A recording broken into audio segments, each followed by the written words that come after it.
दोस्तों आज का पॉडकास्ट बड़ा ही इंटरेस्टिंग होने वाला है क्योंकि मेरे साथ जुड़े हैं एक ऐसे व्यक्ति जिन्होंने किराना शॉप में काम किया, सेल्समैन बने और फिर आगे जाते हुए वही व्यक्ति बने सेल्स गुरु। उनको ऑफिशियल टाइटल मिला सेल्स गुरु का।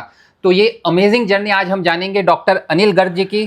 Thank you and welcome for joining me today on this podcast. तो ये जर्नी बहुत अचंभित करने वाला है। जब मैंने भी पहले बार इसके बारे में जाना, मैंने बोला कहाँ सेल्समैन और कहाँ सेल्स गुरु, बिग जंप। तो अनिल जी, सबसे पहले तो यदि आप ये बता पाए कि आपका करियर का स्टार्ट कैसे रहा, और सेल्समैन से चालू किया है, किराना शॉप पे काम किया है, तो शायद चैलेंजेस भी काफ़ी रहे होंगे। तो यदि आप पहले वो बता पाए हमें। Thank you Arpit for asking me this question. Basically मेरा जन्म नीमच शहर में हुआ जो मध्य प्रदेश में है, और मेरे पिताजी की किराना शॉप थी। तो हम लोग बचपन से किराना शॉप में बैठाना पिताजी ने शुरू किया, और मैंने एमकॉम अपना 1985 में पूरा किया। और पढ़ाई भी हम लोग बड़ा डर डर के करते थे। पिताजी हमको बोलते थे क्या पढ़ लिख के दोगे, चलो शॉप पे बैठो। तो हम लोग शॉप पे बैठते थे और छुप छुप के पढ़ाई करते थे।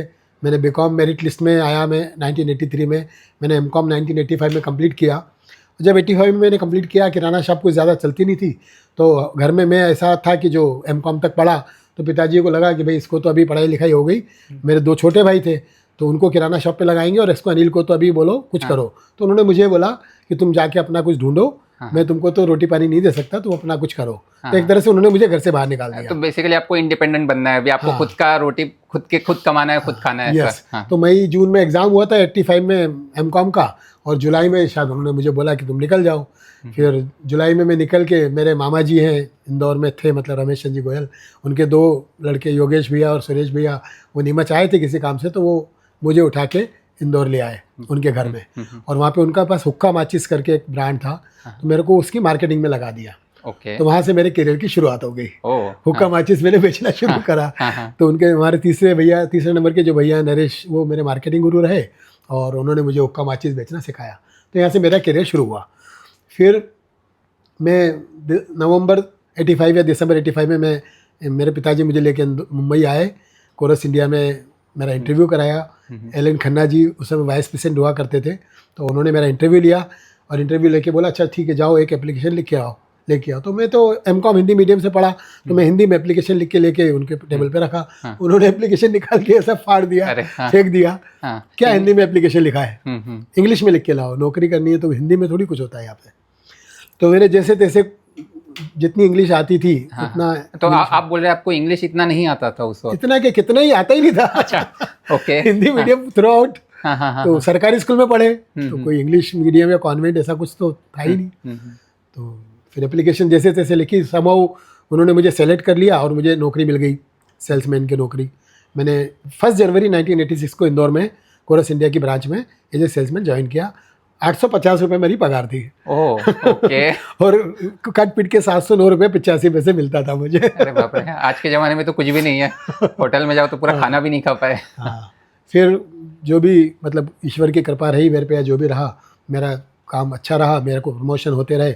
सेल्स ट्रेनी से मैं सेल्स रिप्रेजेंटेटिव बना, सेल्स एग्जीक्यूटिव बना, असिस्टेंट ब्रांच मैनेजर बना, एडिशनल ब्रांच मैनेजर बना, और फाइनली 94 में मैं ब्रांच मैनेजर बना। जो मेरा पहला ड्रीम, वो सपना पूरा हुआ कि मैं ब्रांच मैनेजर बनना चाहता था, वो मैं बना 94 में।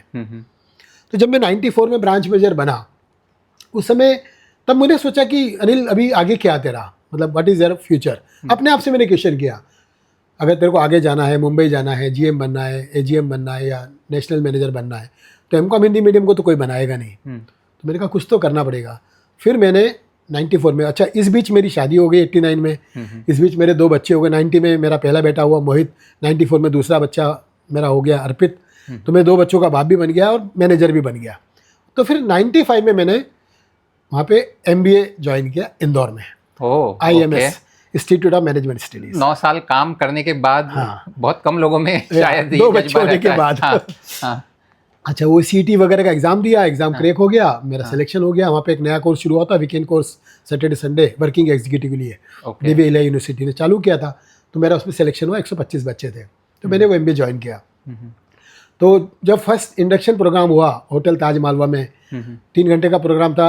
अर्पित आप यकीन नहीं मानोगे, उस 3 घंटे के प्रोग्राम में मुझे 3 मिनट में समझ में नहीं आया कि क्या हो रहा है। क्योंकि इंग्लिश मुझे आती नहीं थी। अच्छा, सब ताली बजाते थे, मैं भी ताली बजाता था, जाने दो भाई ठीक है। और जब पहला लेक्चर मैंने अटेंड किया MBA का, तो और जब मार्केटिंग मैनेजमेंट की मैंने बुक पढ़ना शुरू किया तो फर्स्ट पेज पढ़ने में मुझे 1 घंटा लगा, एक पेज पढ़ने में, फिलिप कोटलर की। इंग्लिश में था इस वजह से? हाँ, क्योंकि मेरे को हर वर्ड का मीनिंग देखना है, डिक्शनरी में पेंसिल से मीनिंग लिखना है, और ऐसा अरे बाप रे, आता नहीं था। बट ऐसा ईश्वर की कृपा रही कि मैंने अपना 97 में MBA कंप्लीट किया। और अर्पित, आपको जान के बहुत खुशी होगी कि 125 बच्चों की हमारी बैच थी और उसमें मैं टॉपर रहा। मेरा CGPA 10 आउट ऑफ 10। वाओ। हाँ, मुझे 10 आउट ऑफ 10 CGPA मिला, और वहाँ से मेरा मतलब जो है ना टर्निंग पॉइंट शुरू हुआ। तो आप हार्ड वर्किंग पहले से ही थे? हाँ, क्योंकि आपने इतना कुछ पहले, यानी MBA के पहले ही आप ब्रांच मैनेजर बन चुके थे। हाँ, ऑलरेडी। यस। और वो तो एक बहुत सारी उसमें स्टोरी है कि मैं जब मेरा MBA में सिलेक्शन हुआ और इंटरव्यू होने वाला था, GD होने वाला था, उसमें GD हुआ करता था। तो मैं क्लासेस ज्वाइन करी, ग्रुप डिस्कशन। हाँ, ग्रुप क्लासेस ज्वाइन करी। तो वो क्लासेस में मैं एकदम टी-शर्ट पहन के जाता था, ताकि लोगों को पता नहीं लगे कि ब्रांच मैनेजर है। अच्छा। तो इज्जत की लुटिया डूब जाएगी, ऐसा। तो अपने आइडेंटिटी को छुपाता था, क्योंकि मेरे को इंग्लिश नहीं आती थी इसके लिए। ओके। तो जो भी फिर 97 में मेरा अपना MBA कंप्लीट हुआ। फिर मैंने, हमारे वहाँ पे एक इंदौर में प्रोफेसर थे डॉक्टर VD नागर, तो वहाँ पे हमें इकोनॉमिक सब्जेक्ट पढ़ाने आते थे। तो संभव वो मेरे से इम्प्रेस थे, या मैं उनकी क्लास रेगुलर अटेंड करता था। एक अच्छा बच्चा, जिसे बोलते हैं अच्छा स्टूडेंट था। तो उसके बाद उन्होंने 97 के बाद उन्होंने, जब MBA मेरा हुआ, तो उन्होंने बोला, वो मुझे बेटा बोलते थे, बेटा तू मेरे से मिलने आ जा कैंपस में। तो वो इंदौर में IPS इंस्टीट्यूट है, उसके डायरेक्टर थे MBA कोर्स के। तो मैं उनसे मिलने चला गया। तो मिलने गया तो उन्होंने बोला, बेटा तुमको तो मार्केटिंग अच्छी आती है, पढ़ाना सब अच्छा आता है, तो तुम हमारे बच्चों को मार्केटिंग पढ़ाओ। अच्छा। तो मैंने कहा, सर मैं हाथ जोड़ता हूँ, मैं किधर MBA के बच्चों को पढ़ाना इम्पॉसिबल है, मेरे को इंग्लिश आती नहीं है, बोलना कुछ आता नहीं, होगा ही नहीं मेरे से। तो बोले, नहीं बेटा आजा, तू कर लेगा, तेरे को तो इतना अनुभव है बेटा। तो उस जमाने में ना अपना तो ऐसा फंडा है शुरू से, गुरु मतलब गुरु को बहुत रेस्पेक्ट, मतलब भाई ने बोला करने का तो करने का ऐसा। तो गुरु ने बोला करने का तो करने का। तो मैं चला गया दूसरे दिन लेक्चर लेने, सुबह 8 बजे। और वही हुआ, 15 मिनट में मेरी हुटिंग हो गई, बच्चों ने मुझे क्लास से बाहर निकाल दिया। अच्छा। मैं रोता रोता सर के केबिन में गया, फर्स्ट फ्लोर पे। सर आपने मेरी इज्जत लुटा दी। तो वो सुने, फिर बोले, बेटा एक काम कर, तू कल आ जा वापस। मैंने कहा, सर अब बस हो गया। नहीं बेटा तू आ जा। अब ठीक है, अभी सर ने बोला, भाई ने बोला करने का तो करने का। मैं चला गया नेक्स्ट डे। तो सर मुझे लेके गए क्लासरूम में, 90 मिनट्स का लेक्चर था, और सर मेरे साथ वहाँ क्लासरूम में बैठे। ओके। वहाँ 90 मिनट्स तक वो बैठे रहे। अच्छा। और बच्चों को उन्होंने फोर्स किया कि तुमको ये सुनना ही है। आप समझे मेरी बात? और वो मेरे लाइफ का टर्निंग पॉइंट हो गया। उसके बाद तो मैंने वहाँ पे सेल्स पे और मार्केटिंग पे बहुत सारे कॉलेजेस में विजिटिंग फैकल्टी लेक्चर शुरू किया, और पूरा एक नाम हो गया था हमारे इंदौर में कि भाई सेल्स और मार्केटिंग पे अगर लेक्चर लेना है तो डॉक्टर अनिल गर को बुलाना चाहिए। उसमें तो मैंने डॉक्टर नहीं किया था। तो मैं उस समय बहुत, मतलब मेरा पॉपुलैरिटी इंदौर में हो गया। फिर लेक्चर लेते लेते ही 3-4 साल जब हो गया, तो फिर उन्होंने बोला, डॉक्टर VD नागर नहीं, बेटा तुम PhD कर लो। तो उनका सजेशन मैंने माना, और मैंने फिर PhD के लिए अप्लाई कर दिया 2000 में। तो 2000 में PhD के लिए अप्लाई करा। इस बीच मेरा क्या हुआ कि 2001 में मेरा प्रमोशन हो गया, और मैं ब्रांच मैनेजर से सीधा जनरल मैनेजर बनके मैं बॉम्बे आ गया। क्या बात कर रहे हैं? ब्रांच मैनेजर से डायरेक्ट जनरल मैनेजर? क्योंकि मेरे परफॉर्मेंस बेस्ड था मेरा पूरा प्रमोशन। मैंने अपनी ब्रांच की परफॉर्मेंस, मतलब 5 साल में मैंने सेल को डबल किया, और बहुत सारे मतलब जीरो इन्वेंट्री कंसेप्ट लाया, बहुत सारी चीज़ें लाया। तो मैनेजमेंट ने मतलब मुझे बुलाया और मुझे डायरेक्ट GM की पोस्ट दी, और मैं मुंबई आया। बढ़िया। अब मुंबई आया तो 2001 की बात है, मैं 1 अप्रैल 2001 को मैंने एज ए GM यहाँ पे ज्वाइन कर लिया मुंबई में। तो उस समय हमारी जो कोरस ऑर्गेनाइजेशन थी, उसमें उनका चैलेंजेस ये था कि कंपनी की सेल्स बहुत डाउन हो रही थी, क्योंकि जो उनके मेन प्रोडक्ट थे, कार्बन, स्टेंसिल, डुप्लीकेटिंग, उनकी सेल्स बहुत नीचे जा रही थी, क्योंकि कंप्यूटराइजेशन हो रहा था, और किसी के पास कुछ क्लू नहीं था कि क्या करे। उसी वक्त इंटरनेट और कंप्यूटर ये सब उसी वक्त आ रहा था। तो ये सारे प्रोडक्ट की सेल एकदम नीचे जा रही थी, और किसी के पास क्लू नहीं था क्या करे। तो वो जिम्मेदारी मुझे दी मैनेजमेंट ने। उन्होंने बोला, आप इसको ठीक करो, लॉस मेकिंग है, इसको प्रॉफिट मेकिंग में कन्वर्ट करो। तो वो जिम्मेदारी मैंने ली, और मैं आपको कट शॉर्ट करता हूँ, 138 प्रोडक्ट्स मैंने लॉन्च किए 5 साल के मेरे अपने वाइस प्रेसिडेंट के कैरियर में। मैं GM के बाद वाइस प्रेसिडेंट बना, और उसके बाद ये जिम्मेदारी मुझे मिली। तो वाइस प्रेसिडेंट बनने के बाद मैंने 138 प्रोडक्ट लॉन्च किए। ऑफ कोर्स उसमें से 115 प्रोडक्ट फेल हुए होंगे, कुछ 15-20 प्रोडक्ट सक्सेसफुल हुए, लेकिन उस 15-20 प्रोडक्ट्स ने कंपनी की पूरी बायोग्राफी बदल दी, नया पार लगा दी। और वो लॉस मेकिंग से प्रॉफिट मेकिंग में कंपनी आ गई। बढ़िया। हाँ हाँ हाँ, ये बड़ा ही इंस्पायरिंग है कि आप यानी यदि आपने कट शॉर्ट किया है, लेकिन यदि आप थोड़ा सा वो एक्सप्लेन कर पाए कि जो कंपनी इतना यानी ग्राफ नीचे नीचे जा रहा है, आपने एकदम उसको ऊपर, यदि कुछ आप क्लू दे पाए उस बारे में। हाँ। तो देखो मैंने आपने वुहान का नाम सुना है, जहाँ से कोरोना आया है, बिल्कुल फेमस हो चाइना गया में, है। हाँ, चाइना में। 2020 के बाद सब जानते तो हैं। मैं 10-15 बार वुहान गया हूँ अर्पित। ओके। तो फर्स्ट टाइम मैं वुहान गया, वहाँ से मैं 10 लेस चौक का कंटेनर इंपोर्ट करके लाया था, कोरस की ब्रांड में बनवा के। वो कंटेनर आया इंडिया में, चेन्नई में, हमने वो एक दिन में पूरा कंटेनर बेच दिया। क्योंकि उस समय ये बात है 2006 की, क्योंकि इंडिया में कोई प्रॉपर क्वालिटी की डस्टलेस स्टॉक अवेलेबल नहीं थी कहीं भी ब्रांडेड में। तो हमने जब लॉन्च किया तो एकदम वो हिट हो गया प्रोडक्ट जोरदार। तो फिर हम इंपोर्ट पे इंपोर्ट शुरू हो गया हमारा। तो मैंने के 40-50 कंटेनर मतलब समझो आने लगे। ओके। तो वहाँ भी 1 से 50 पे, हाँ, मतलब टाइम लगा, 6-8 महीने लगे होंगे। तो इंपोर्ट इतना बढ़ता चला गया क्योंकि प्रोडक्ट हिट हो गया और हमने उसको हेल्थ इश्यू पे टारगेट करके प्रोडक्ट की मार्केटिंग करी पूरी। तो जब बहुत ज़्यादा इंपोर्ट बढ़ गया तब मैंने अपने चेयरमैन को बोला कि मैंने कहा सर इतना ज़्यादा इंपोर्ट करना तो अपने लिए वायबल नहीं है, हमको ये प्रोडक्ट खुद बनाना चाहिए। फिर चेयरमैन सर ने मेरी बात मानी और पीथमपुर में हमने उसका प्लांट चालू किया, डस्टलेस स्टॉक का। पीथमपुर एमपी में? हाँ, मध्य प्रदेश में। चलो बढ़िया। और आप यकीन नहीं मानेंगे, आज मतलब कंपनी का सर्वाइवल आज डस्टलेस स्टॉक पे है, ऐसा इतना वो प्रोडक्ट का सेल हो गया है। क्या बात है। हाँ, आप कभी भी किसी स्कूल कॉलेज में जाओगे ना और आपको कोरस का डस्टलेस स्टॉक का डब्बा दिखे ना, तो आप मुझे याद कर लेना, वो मेरा बेबी है, डॉक्टर अनिल गर्ग, मेरा बेबी है। जो भी सुन रहे हैं सभी लोग ऑलमोस्ट यूज किया ही है या करते ही है कभी ना कभी, कहीं ना कहीं। तो वो एकदम सक्सेसफुल हुआ। फिर एक पीडीलाइट को मैंने बहुत बड़ा झटका दिया। ग्लूस्टिक पीडीलाइट की उस समय बहुत फेमस थी, उन्होंने लॉन्च किया था, लेकिन उसकी प्रॉब्लम क्या थी कि वो सूख जाती थी। जब आप घर में रखते हो और 6-8 महीने बाद उसको निकालते हो तो सूखी मिलती, तो आपको इरिटेशन होता है। तो मैंने ये प्रॉब्लम को आइडेंटिफाई किया, कस्टमर प्रॉब्लम को। तो फिर मैंने कोरिया से ग्लूस्टिक इंपोर्ट किया, कोरस क्लियर ग्लूस्टिक के नाम से उसको मैंने लॉन्च किया, 5 इयर्स नॉन ड्राइंग गारंटी के साथ, कि 5 साल तक ग्लूस्टिक सूखेगी नहीं, हमारी गारंटी है।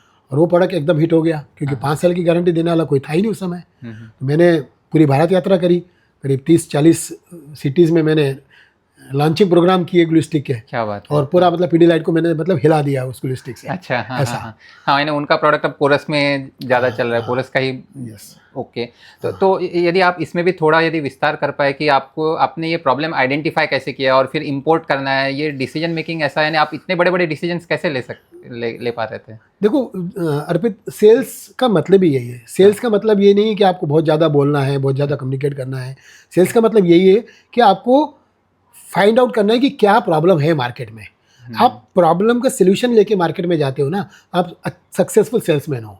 Okay. There is no feeling if there is no cavity. Cavity नहीं है तो फीलिंग नहीं हो सकता। तो अगर लाइफ में प्रॉब्लम नहीं है तो कुछ सेलिंग होता नहीं है। तो सेलिंग का डेफिनेशन यही कि प्रॉब्लम को आइडेंटिफाई करो, उसका सोल्यूशन निकाल के दो कस्टमर को, कस्टमर लेता है उसको। बढ़िया। और सेलिंग के मेरा डेफिनेशन तो बहुत सिंपल सेलिंग का है। सेलिंग मतलब ट्रांसफर ऑफ एंथुसियाज्म।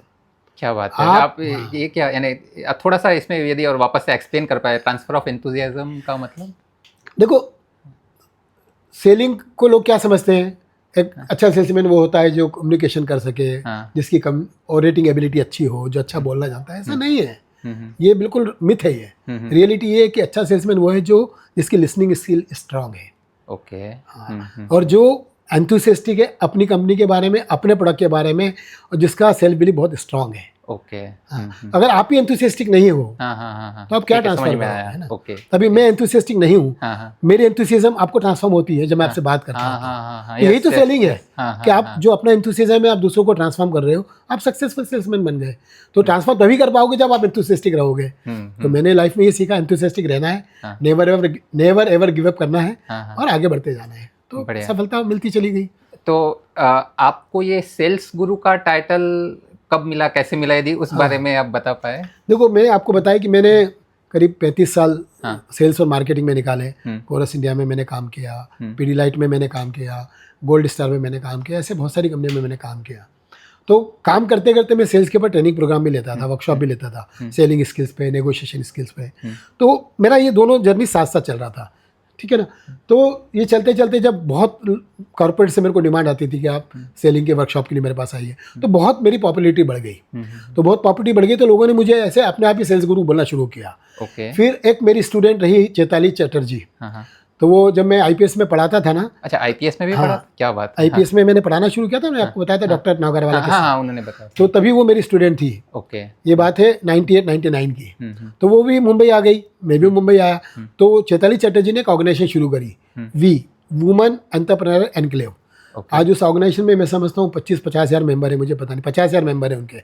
तो फिर वो ऑर्गेनाइजेशन ने हाँ। मुझे ये टाइटल दिया फिर ऑफिशियली एक दिन, ओके, सेल्स गुरु का टाइटल दिया मुझे। हाँ, नहीं आप जिस एंथुजियाज्म से बता रहे हैं या फिर जितना आप बारकाई उसकी समझते हैं, सही यानी जस्टिफाई करते हैं आप उसे, बिल्कुल। तो मुझे फिर सब लोग सेल्स गुरु बोलने लगे। हाँ। और अभी मैंने बहुत सारी ऑर्गेनाइजेशन ऐसी थी जो लॉस मेकिंग में थी, उनको प्रॉफिट मेकिंग में मैंने कन्वर्ट किया। वही मेरा ब्रांड इमेज बन गया। क्योंकि मेरी जर्नी कोरस से भी यही शुरुआत हुई थी कि कंपनी लॉस में है, मैंने नया प्रोडक्ट लॉन्च किया, सिस्टम ओरिएंटेड ऑर्गेनाइजेशन को बनाया और प्रॉफिटेबल बनाया, तो वही मेरा एक ब्रांड बना। तो बहुत सारी कंपनियां जिनको लॉस मेकिंग में था, उन्होंने मुझे हायर किया, उन्होंने मुझे कंसल्टेंट बनाया, मेरी सलाह ली, मैंने उनके साथ मिलकर काम किया और प्रॉफिट मेकिंग में कन्वर्ट किया। तो आज लोग मुझे कॉर्पोरेट वर्ल्ड में ऐसे भी जानते हैं, लॉस मेकिंग यूनिट को प्रॉफिट मेकिंग में अगर कन्वर्ट करना है तो डॉक्टर अनिल गर्ग को बुलाना पड़ेगा। बहुत ऐसे मेरा वो ब्रांड बन गया। मैं आपके बारे में पढ़ रहा था, तो आपने आर्ट ऑफ लिविंग का भी कोर्सेज किए हैं, आप सिखाते भी हैं। तो यदि आप इतने सक्सेसफुल थे, तो सबसे पहला सवाल तो मेरा ये कि आपको ज़रूरत यानी क्या सोच के आपने आर्ट ऑफ लिविंग ज्वाइन किया कि नहीं ये भी हम ट्राई करते हैं? आपने अर्पित ये क्वेश्चन जो पूछा है ना, ये मेरे दिल को छूने वाला क्वेश्चन है और मैं आपको अभी एकदम सीक्रेट बताने वाला हूँ। ये जो भी मैंने आपको सक्सेस स्टोरी बताई ना, उसका रियल सीक्रेट मैं अब आपको बताता हूँ, क्योंकि आपने क्वेश्चन पूछा इसलिए। मैं नॉर्मली बताता नहीं क्योंकि लोग इसको मतलब मानते नहीं है, और मैं लोग माने नहीं माने उससे मुझे कोई फर्क नहीं पड़ता। मेरी जिंदगी का तो अनुभव है, आपका सच्चाई वही है, मेरी जिंदगी का अनुभव है, हकीकत वही है। तो मैं मेरे लिए ये मायने नहीं रखता कि लोग क्या सोचेंगे। तो मैं आपको बताता हूँ कि ये बात है 2000 की।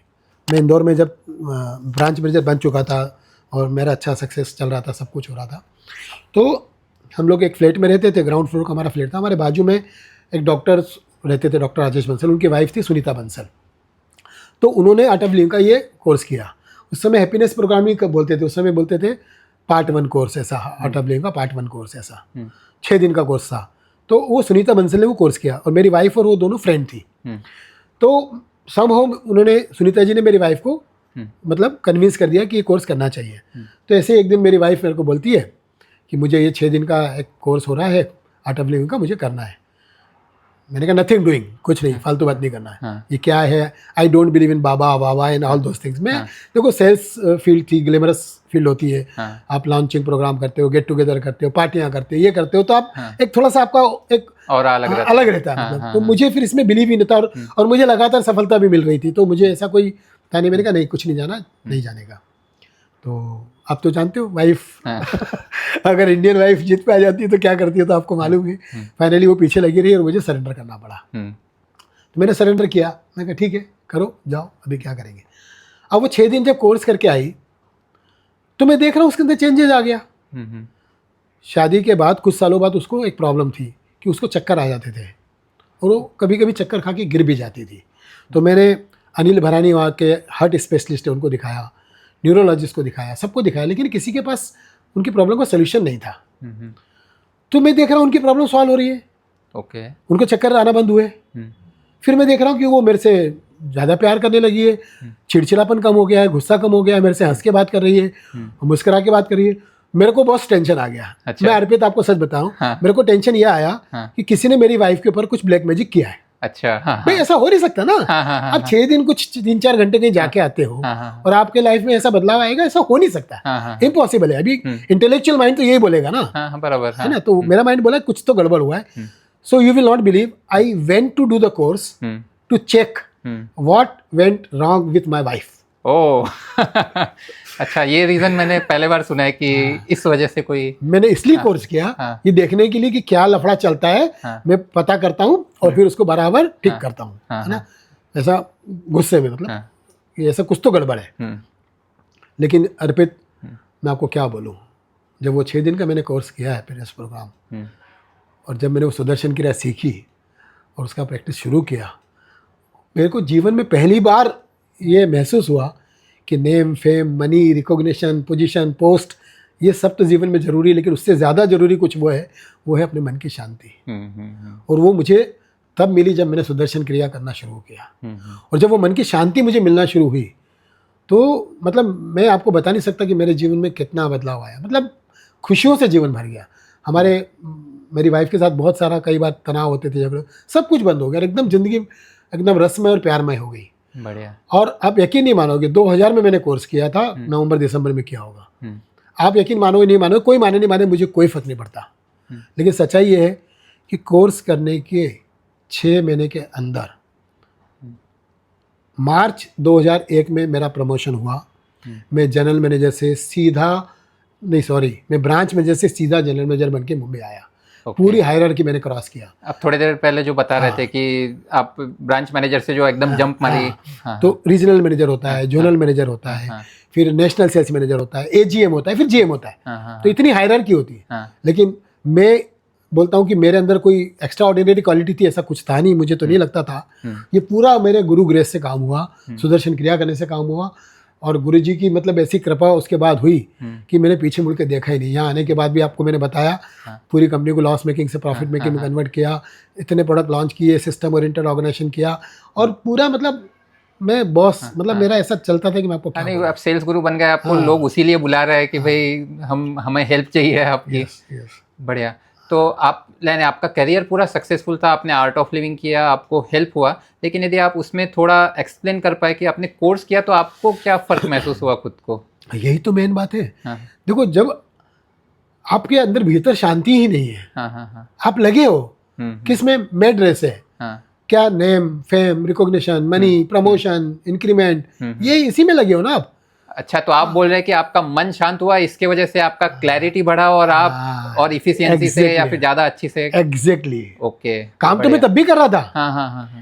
मैं इंदौर में भी काम कर रहा था, लेकिन सुदर्शन क्रिया करने के बाद जब मन शांत हुआ और एक जिसे कहते हैं ना, मेरा एक इंटेलेक्चुअल शार्प हुआ, मेरा स्किल मेरे को लगा डेवलप, मेरी क्रिएटिविटी बढ़ने लगी। बढ़िया। तभी मैं फिर मुंबई आया और सुदर्शन क्रिया यहाँ पे आके मैंने जब कंटिन्यू करी, और उसके बाद गुरुदेव हमारे घर आए। वो भी एक लंबी स्टोरी, आप बोलोगे तो मैं सुनाऊंगा, नहीं तो किसी और दिन सुनाऊंगा। हाँ, वो और दिन के लिए रखते हैं। और दिन के लिए रखे।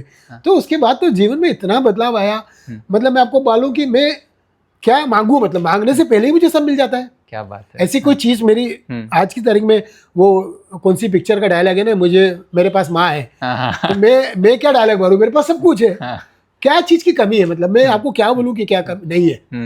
कोई मतलब शिकायत करने का कोई एक रीजन भी नहीं है। मैं क्या शिकायत करूं? सब कुछ मुझे मिल रहा है। और मैं उसकी पूरी क्रेडिट मैं अपने गुरुदेव को देता हूँ, श्री रविशंकर जी को देता हूँ, आर्ट ऑफ लिविंग को देता हूँ कि मैंने सुदर्शन क्रिया सीखी। और उसके बाद मैंने बहुत सारे आर्ट ऑफ लिविंग के कोर्सेज किए, और फाइनली जैसा आपने बताया, मैं आज आर्ट ऑफ लिविंग का टीचर भी हूँ, फैकल्टी भी हूँ, और कोर्सेज भी लेता हूँ, हैप्पीनेस प्रोग्राम भी लेता हूँ। बढ़िया। तो आप एक तरफ सेल्स गुरु बोल के काम करते हैं, दूसरे तरफ लोगों का मन शांत करने के लिए आर्ट ऑफ लिविंग भी सिखाते हैं। बहुत बढ़िया। और मैंने पढ़ा है कि आपने 2500 से ज़्यादा स्ट्रेस मैनेजमेंट पे भी वर्कशॉप लिए। तो यानी आप एक ऐसा अष्टपहलू व्यक्तित्व लग रहा है कि भाई जहाँ जाते हैं वहाँ छा जाते हैं। तो 2500 एक बहुत बड़ा नंबर है। साल में सिर्फ 365 दिन होते हैं, आप ऑलरेडी 2500 से ज़्यादा वर्कशॉप स्ट्रेस मैनेजमेंट के ऊपर ले सके। तो आप इसके बारे में भी यदि थोड़ा कुछ बता पाए, क्योंकि आपका सक्सेस जर्नी तो हमने सुना, तो ऑब्वियसली स्ट्रेस आता है, आपने उसको शायद आपने अपने एक्सपीरियंस से भी सीखा। मैं जानना चाहूँगा कि क्या सीक्रेट है इसका। देखो, जब भी मैं गुरुजी की टॉक सुनता था तो किसी ने गुरुजी से क्वेश्चन पूछा था कि गुरुजी, हमको इतना आपसे खुशी मिली है, इतना सब कुछ मिला है, तो हम आपको क्या दें? मतलब आपके पास तो सब कुछ है, हम एज ए भक्त आपको क्या दे सकते हैं? तो गुरुजी ने बोला, अगर तुमको मुझे गुरु दक्षिणा देनी है ना, तो मेरी गुरु दक्षिणा यही है कि जो खुशी तुम्हें मिली है वो खुशी ज़्यादा से ज़्यादा लोगों तक पहुँचाओ। ये मेरी गुरु दक्षिणा है। बहुत बढ़िया। अर्पित, ये बात मेरे माइंड में एकदम फिक्स हो गई, फेविक्विक की जैसे फिक्स हो गई कि मेरे गुरु को मेरी गुरु दक्षिणा देनी है। और मैंने उस दिन ये संकल्प ले लिया मन में कि मुझे ज़्यादा से ज़्यादा लोगों तक ये खुशी और हैप्पीनेस को पहुंचाना है, और ज़्यादा से ज़्यादा लोगों तक सुदर्शन क्रिया पहुंचानी है। मुझे लगता है आप जैसे बहुत लोग चाहिए जो दूसरों के हैप्पीनेस के बारे में सोचे और संकल्प उसलिए ले। नहीं तो संकल्प या इंटेंशन ये रहता है, अच्छा मुझे बड़ा गाड़ी चाहिए, बड़ा बंगला चाहिए, ठाणे में है तो शायद जुहू में चाहिए, ये सब है। लेकिन आप ठीक है, आप प्लीज कंटिन्यू। तो उसके बाद अब मैं तो आर्ट ऑफ लिविंग का टीचर तो नहीं था, टीचर बनने का मेरा इच्छा थी, ख्वाहिश थी, लेकिन काफ़ी उसके पीछे मतलब उसके पहले बहुत सारी प्रोसेसेस होती है, वो सब करनी होती है, और मेरा कॉर्पोरेट लाइफ इतना बिजी, तो मुझे टाइम नहीं है सब प्रोसेस करने के लिए। तो फाइनली क्या हुआ कि कोरोना आया। अब कोरोना दुनिया के लिए दुख लेके आया, मेरे लिए बून लेके आया। क्या बात है। एकदम सच बता रहा हूँ। कोरोना पीरियड में ही मैंने स्ट्रेस मैनेजमेंट पे वेबिनार लेना शुरू किया। ओके। वहाँ से मेरा पहला शुरुआत, क्योंकि सब लोग कोरोना में क्या है, फ्री थे, टाइम ही टाइम है, घर पे ही बैठे हैं। हाँ, घर पे ही बैठे। और आप यकीन नहीं मानोगे अर्पित, मैं सबसे ज़्यादा बिजी था कोरोना में। ओके। पूरे कोरोना पीरियड में मैंने 158 वेबिनार लिए। अच्छा। 158 वेबिनार स्ट्रेस मैनेजमेंट पे, और ऑफकोर्स उसमें से 80% वेबिनार मैंने फ्री लिए। ओके। ऑफकोर्स 20% वेबिनार में मुझे पैसा भी लोगों ने दिया। हम तो मारवाड़ी, ये पैसा आता तो ना तो नहीं करते, है ना, आते हुए लक्ष्मी को कौन ना बोले। कोई ना नहीं करते। और उसी पीरियड में मैं समझता हूँ कम से कम भी 500,000 लोगों को मैंने मतलब ये स्ट्रेस मैनेजमेंट पे टॉक दिया, वेबिनार किया, और मैं समझता हूँ कि उसमें से कई हजारों लोगों को कोरोना नहीं हुआ। ओके, बढ़िया। मुझे, मेरे परिवार में किसी को भी कोरोना टच करके नहीं गया, ये हमारे गुरु की कृपा रही। मेरी वाइफ मुझे बोलती थी कोरोना पीरियड में कि आप सारी दुनिया के साथ वेबिनार करते हो, मेरे साथ वेबिनार कब करोगे। अब मैं क्या बोलूँ उसको। तो वहाँ से फिर मैं एकदम मतलब जिसे कहते हैं ना कि नो गोइंग बैक, इतना मुझे आनंद आने लगा। क्यों आनंद आ रहा था? वेबिनार लेता था और जो लोगों के चेहरे पे मैं खुशी देखता था, वो खुशी देख के मुझे खुशी मिलती थी। There is a joy of taking and there is a joy of giving. तो जो उनसे बात करता था स्ट्रेस के ऊपर, और जो उनके चेहरे पे खुशी देखता था, और उससे जो मुझे खुशी मिलती थी, उससे मैं इंस्पायर होता था। क्या बात है, बहुत तो फिर मैंने संकल्प लिया कि अब तो मुझे टीचर बनना ही है। और फिर कोरोना में मैंने सब टीचर का जो भी प्रोसेस है, बनने का प्रोसेस शुरू किया। मेरा एक बार फॉर्म भी रिजेक्ट हो गया। सारी फॉर्मेलिटी करी, मेरा फॉर्म रिजेक्ट हो गया। अब दोबारा वापस फॉर्म करो, मतलब वापस A to Z आपको सारी फॉर्मेलिटी करनी पड़ेगी। बट एनीवे करे, क्या करा, अभी गुरुदेव परीक्षा ले रहे। फिर सेकंड टाइम मैंने फॉर्म भरा, फॉर्म मेरा सेलेक्ट हो गया, और फाइनली फिर मैं टीचर बन गया। अच्छा, फाइनली गुरुदेव की कृपा से मैं आर्ट ऑफ लिविंग का टीचर भी बना। और उसके बाद से लगातार मैं हैप्पीनेस प्रोग्राम लेता हूँ, लगातार स्ट्रेस मैनेजमेंट पे मैं टॉक कंटिन्यूस लेता हूँ। और स्ट्रेस मैनेजमेंट की टॉक ऐसा है, मेरा 120 मिनट का ये वर्कशॉप होता है। और अच्छा, आपने आपका वो स्ट्रक्चर, हाँ, एक पूरा स्ट्रक्चर बनाया है। और मतलब मैंने डिजाइन किया, ऑफ कोर्स इंस्पिरेशन पूरा गुरुदेव से ही है, लेकिन इसमें थोड़ा सा तड़का वड़का डाला है थोड़ा। क्या कॉर्पोरेट में जाते हैं ना, तो उनको सिर्फ आध्यात्मिक की बातें करोगे तो वो लोग थोड़ा सा चलता है, बोरिंग फील करते हैं। तो थोड़ा सा कॉर्पोरेट का तड़का लगा के उसको एक डिजाइन किया मैंने प्रोग्राम को। बहुत बढ़िया। तो वो प्रोग्राम मैं रेगुलर लेता हूँ। आप मुझे बोलोगे अनिल जी आपको स्ट्रेस मैनेजमेंट में कल प्रोग्राम लेना है, मैं बोलूंगा मैं आता हूँ, तुरंत आता हूँ। मतलब मैं ऑलवेज रेडी रहता हूँ। अभी 2,500 ले चुके हो तो फिर तो नहीं, अभी भी मैं रेडी रहता हूँ। अच्छा, क्योंकि मेरे जीवन का जो मिशन है ना, देखो गुरुदेव का विजन क्या है। गुरुदेव का विजन जो मैं गुरुदेव के मुंह से सुना है, गुरुदेव चाहते हैं कि इस पृथ्वी पे 900 करोड़ लोग रहते हैं, 9 बिलियन पॉपुलेशन है इस पृथ्वी पर। गुरुदेव हर चेहरे पे मुस्कान देखना चाहते हैं। गुरुदेव चाहते हैं कि हर व्यक्ति सुदर्शन क्रिया सीखे और हैप्पी और हेल्दी जिंदगी जिए, ये गुरुदेव चाहते हैं। अब उतना बड़ा विजन गुरुदेव का है, वो पूरा करने के लिए तो उन्होंने टीचर बनाया ना पूरे इंडिया में, पूरे वर्ल्ड में। तो मैं उस विजन में गुरुदेव के साथ काम करना चाहता हूँ, और इसलिए मैंने अपना एक विजन बनाया है कि मैं एटलीस्ट 500,000 लोगों के चेहरे पे स्माइल लाऊंगा। क्या बात है, हाँ। बहुत बढ़िया। तो मैंने ये भी बड़ा ही विजन है। आप मेरा व्हाट्सएप पे वो देखेंगे ना, तो उसमें आपको दिखेगा a man on mission to bring smile on 500,000 faces. क्या बात। तभी ये मेरा मिशन है लाइफ का, और इसी मिशन के ऊपर मैं काम कर रहा हूँ। सही है, तो बहुत बढ़िया। मुझे पूरी उम्मीद है कि गुरुदेव की कृपा से मेरा मिशन जरूर फुलफिल होगा, और जब मेरा मिशन ये फुलफिल हो जाएगा तभी मैं बोलूँगा भाई गुरुजी अभी मुक्ति दिला दो। बहुत बढ़िया, बहुत बढ़िया। आपसे बात करके बड़ा ही अच्छा लग रहा है। मैं आपको बात बताता हूँ। हाँ। मैं कॉलेज में भी वर्कशॉप लेता हूँ, यंग लड़के लड़कियाँ सब, हजारों वर्कशॉप मेरे कॉलेज में भी हुए, मैनेजमेंट कॉलेज, इंजीनियरिंग कॉलेज, सब जगह मैं जाता हूँ। एक क्वेश्चन मैं हमेशा पूछता हूँ अर्पित, मैं लोगों को हमेशा पूछता हूँ कि मेरी एज गेस करो।